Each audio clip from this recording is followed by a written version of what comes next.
Top two face-off guys in the Ivy League. Jack Cascadden for Cornell and Machado Rodriguez for Yale will start things off. You see their numbers on the year. This will tell a big story as we go along this afternoon. We're underway. Glad you're with us here on ESPN+. And Machado Rodriguez wins the opening face-off here for Yale. And the Bulldogs will go on attack against Wyatt Nuss, the senior goalie for the Big Red from Tampa, Florida, who career goal, which is the Cornell record. So a 1-0 start here for the Big Red. Goldstein gets the assist, his 16th of the year. Again, #1 in the Ivy League, and then a violation on the face-off on against Rodriguez on the last one, as that rule is. And Wehmeyer wins it out there cleanly. But Cornell able to come up with the ground ball on the wing.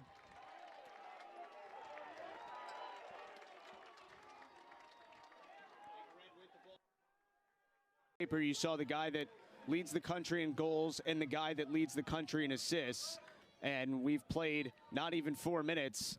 The guy's got 3 goals and the guy's got 3 assists. And now Yale, I mean, we've seen him in this spot a couple times this year where you're just starting the game, but it almost feels like you 106th of his career. And now it's 3-1 with 8:41 to go in the first quarter. Last season, these two played a high-scoring game up in Ithaca that Cornell won. And we'll see what we get today. This will be a push against the Big Red as Rodriguez got shoved down by Michael Bozzi. And it's face-offs 3-2 Yale so far. Mac Rodriguez has really dominated at the face-off X the last 2 games, winning them at 74.5%, and he has another. That was one of Yale's biggest advantages at this point for the Bulldogs. Second Ivy League game for both of these squads as Rodriguez wins another one clean. This one from the freshman Michael Melkoniam, top 100 recruit that came into Ithaca this year. And the Bulldogs trying to keep this from going over, and Johnny Kaib able to do so. Here is Kaib. Now Leo Johnson. 2-time Ivy League Coach of the Year. And this Cornell roster is deep with seniors. They have 18 of them. And it's a class that got to the national championship game back in their freshman year.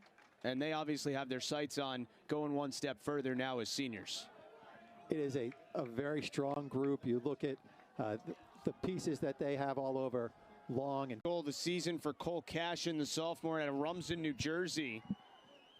We continue to see a lot of goals here in the first quarter. It's interesting, Pat, when you sort of assess the teams that Yale has played this year. You know, Penn State, Army, Harvard, teams that are known more for their defense, as this is knocked away by Anderson, but a flag. Lions got hit after the whistle, but Anderson's going to be sent off here. And the first extra man opportunity of the game is going to go to the Big Red. Just to finish that point before 5 with 3:58 to go in the first quarter. And this is another violation on Rodriguez, so another possession for Cornell.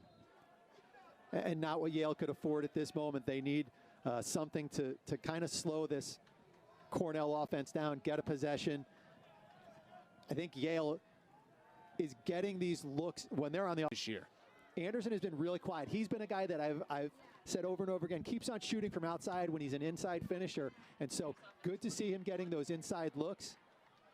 Hard battle for the face-off here. Cornell's got it. That was Wehmeyer again against Cascadden. Still time here for the Big Red. Charlie Box gives it up. Kirst wide open. He scores. How about a 6-goal first quarter for C.J. Kirst? And that is, in a lot of ways, a breakdown on Yale. You've got your backup face-off guy in there, and you just give up that fast break with no time on, with short time there. You want to go into slowdown mode and say, hey, let's not let them get a quick goal here. And playing right into Cornell's game there. It's the 199th goal of C.J. Kirst's career. One more face-off. Rodriguez has it. 5 seconds to go here. Johnson throws it towards the net. Nust makes the stop. Before, you've got a very, very young defense there. And so you're going to have those those issues. You just have to start capitalizing on offense and let this defense settle in. Keep the ball on your offensive end. Run longer into those possessions. The more you have the ball, the less time that the other team can score. 7-5, less than a minute into the second quarter, and what feels like is going to be a track meet all afternoon. Cascadden wins this one clean. Gives it up quickly. Long, down low, quick shot, and Goldstein scores. How about a 6th point already for Ryan Goldstein?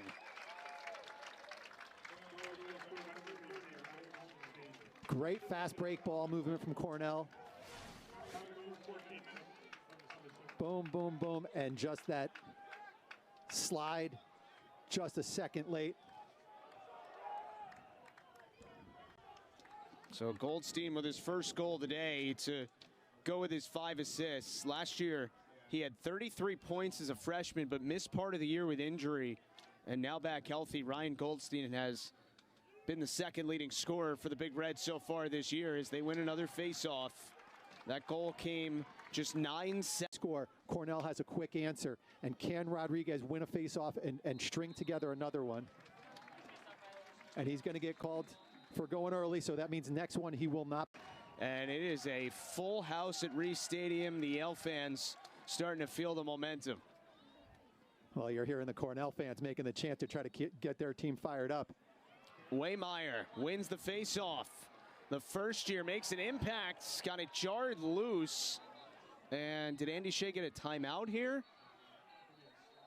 They're blowing whistles all over the place. Our referee, Tom Holan, trying to control things.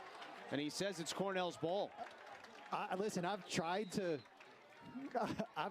not say things, and the playing for Cornell, one of the strategies that everybody used was lock him off, lock off Jeff T. And that was one of the only areas that was really successful for teams. And so I'm surprised that we haven't seen a team try that with Kirst. That was his 200th career goal. Cascadden got called for a hold there on Rodriguez, so Yale gets it back. Success there. So far in this game, it has been a one-man show for Cornell versus an extremely efficient and balanced attack for Yale. It's in. Faceoffs are 10-9 Yale to this point. Race for this one. And it ends up with Leo Johnson. He's got 5 black jerseys around him. And what's the call? Somebody took a timeout. But whose ball is it? Well, it looked like Hugh Conrad has stopped 7 today, but he's seen 11 go past him. Rodriguez was getting just mauled there, but they're going to call him for the hold, actually. And it's Cornell ball again. Well, and it's interesting that, you saw Coach Busick before pulling the officials everywhere on the field. I'm not sure there's a single one that Conrad could have done anything about. 90 seconds until halftime. Cascadden has another. Cornell's got all the momentum right now. The shot wide, backed up by the Big Red. And this is back. You look at him, he was very frustrated that he didn't get that ball. So our first face-off now the second half. And remember, Cascadden, as you said, kind of tipped the scales on these at the end of the first half. This one's a loose ball. It's been in a couple sticks so far, and it's picked up by Yale. Big. And Conrad went for the pass, and that left the goal open. Rodriguez, a clean win. Mac Rodriguez came into this game #1 in the important. And in this one so far, Pat, it was a big Cornell run to start the game, a big Yale stretch in the middle, and from the end of the second quarter into the third now, it's been all Cornell again. This Cornell offense just showing all the potent scorers that they have and at least tie it up. Ryan Doherty from UAlbany on March 8th scored 9 goals against Hobart. And now CJ Kirst has 9 today. Push here against Rodriguez. Cornell ball again.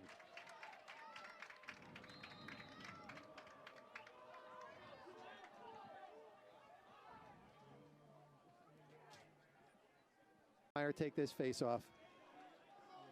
Faceoffs overall are 13-13. Cascadden has won 13 out of his 24. Melkoniam lost the 2 he took. And Wehmeyer's got another. He's done a good job when he's been in there. He really has. He's Another assist there for Goldstein. His 7th of the day, which is tied for the 2nd most anybody in America's had this year. And Cascadden wins another.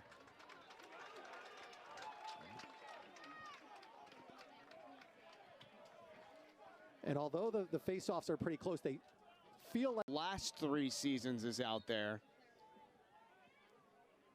That assist for Goldstein is his 8th today.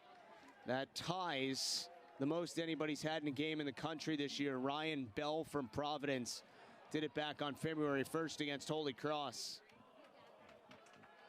And now you see a lot of bounces going Cornell's way.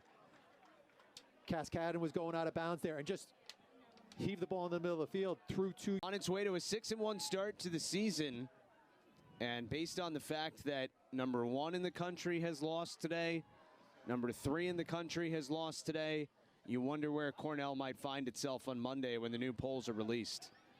And both lost to unranked teams, which tells you, I mean, I know it's another sport, but March Mad hand right now.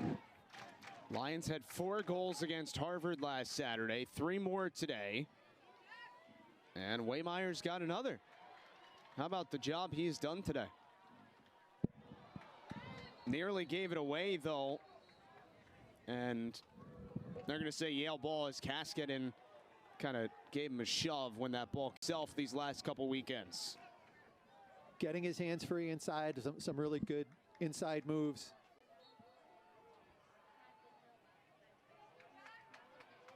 Big face off here. Cascadden pops it up in the air, and it ends up with, guess who?